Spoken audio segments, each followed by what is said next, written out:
Хэд хоногийн дараа Есүс Капернаумд буцаж ирмэгц гэртээ байгаа нь дуулджээ. Олон хүн цугларснаас үүд хаваар нь хүртэл зайгүй болжээ. Тэр тэдэнд үг айлдаж байлаа. Тэд нэгэн саа өвчтнийг дөрвөл дамнан түүнд авчирлээ.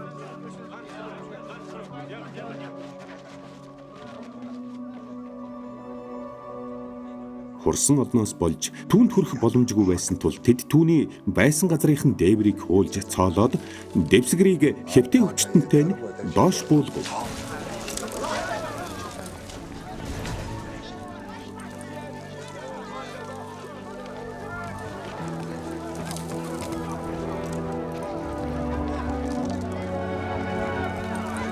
Есүс тэдний итгэлийг хараад саа өвчтөнд "Хүү минь, нүгэл чинь уучлагдсан" гэв. Харин тэнд сууж байсан хуулийн багш нарын зарим нь дотроо эргэцүүлэн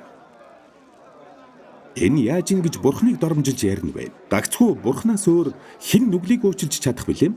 гэж бодоход тэр даруй Есүс сүнсээрээ тэдний эргэцүүллийг мэдээд тэдэнд "Юунд та нар зүрхэндээ ийм эргэцүүлнэ вэ? Саа өвчтөнд нүгэл чинь уучлагдсан гэж хэлэх, эсвэл бос дэвсгэрээ аваад яв гэж хэлхийн аль нь амархан бэ?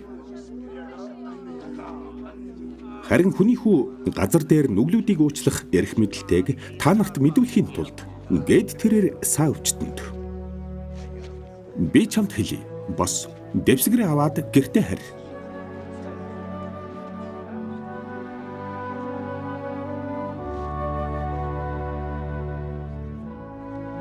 Гэсэнд тэрээр босож дэвсгэрээ дараахан аваад бүгдийн өмнөр гарч явлаа. Хүмүүс бүгд мэл гайхаж "Ийм юм бид хизээч үдсэнгүйгээд Бурхныг алдаршуулв."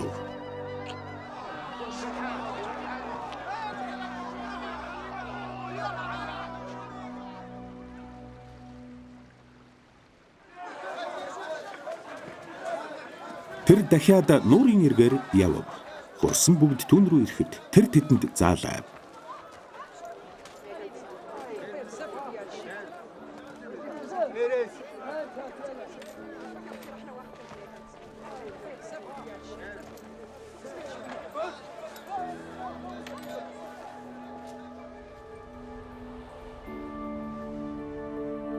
Есүс татврын газар суух Алфайн хүү Левиг дэрэгдүр өнгөрөхтэй хараад түүнд "Намайг даг" гэсэнд тэр босож түүнийг даглаа.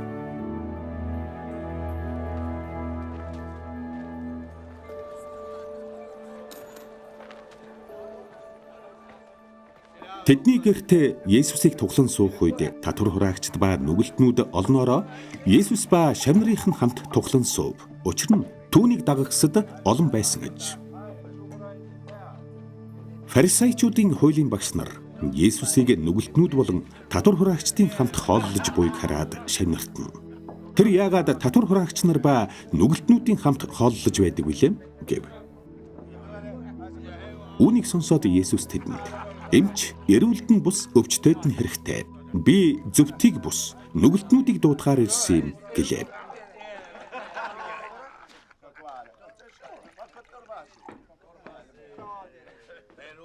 Иохны шавнар болон фарисеучуд мацаг барьж байжээ.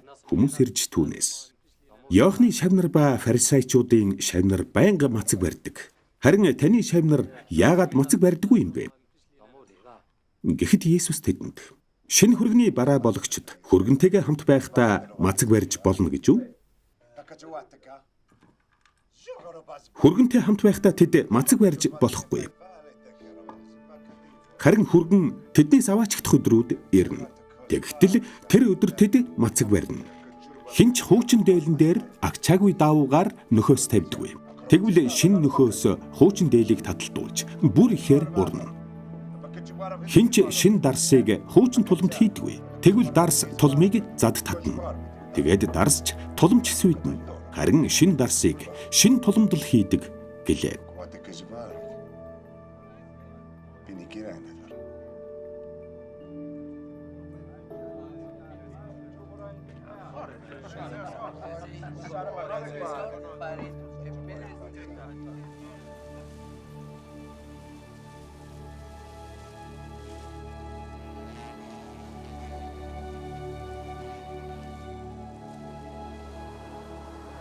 Тэрээр амралтын өдөр тариан талбай дундуур дайран өнгөрч байлаа. Шав нар нь зам гарганга тариан төрөг шувтарч эхлэв.